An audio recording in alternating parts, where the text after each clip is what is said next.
Hi, I am Emily Tyler with The Kitchen Philosophy and welcome to my kitchen. Today I want to talk about food management. It seems to be the number one concern of many of my clients that I work with when we're organizing their kitchen. So the first place you need to start is your pantry. You need to take everything off your shelves and take a look to see what has been expired or what's stale and go ahead and throw that out. And then once you see what's left, you have to organize with the pasta and the rice and the canned goods and so on. And then take a real assessment of how much food you do have on hand. And then what I say to many of my clients is they're cut off from buying anything more until they've grazed that down to a reasonable amount, usually 2 or 3 weeks. Now, of course, there's going to be certain things that you're going to buy on a weekly basis, things like cereals. That's, true for us. But then really try to create meals that are using those pantry items. The second place to take a look is your refrigerator.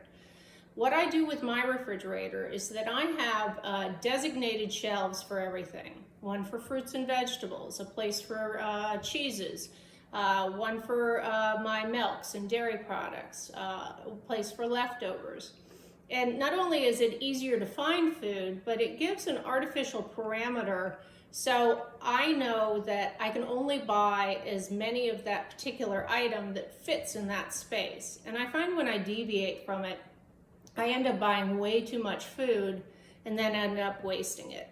So the other part to food management is how you store it. So I use these big glass canisters.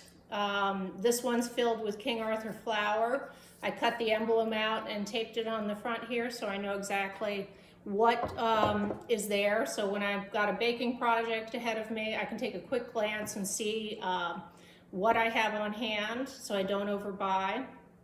And also to be mindful with your baking products that you don't store things too long, because there's nothing more maddening than putting all the time and effort into a baking project that doesn't turn out as well as it could because your ingredients are stale.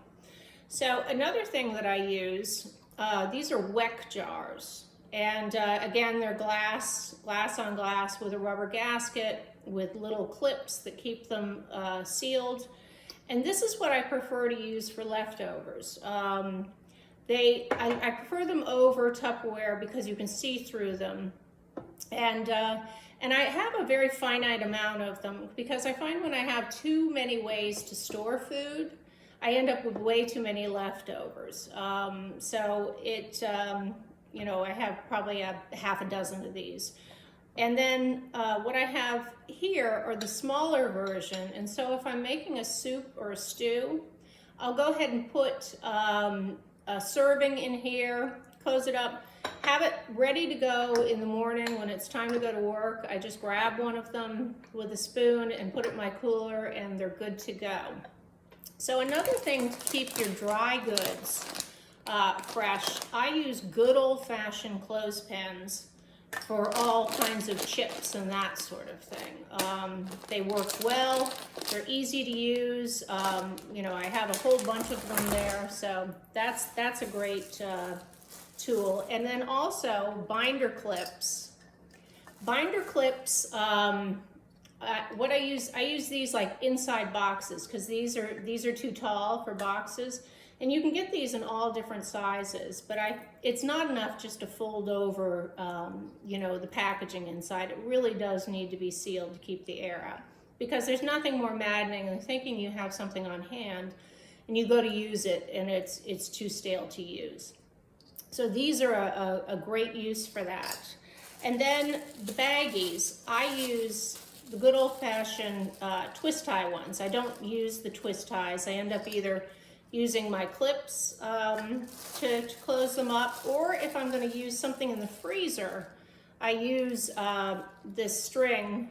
And what I like about it is they collapse down onto the food and they keep a whole lot, they let less air in. So that's why I love those baggies.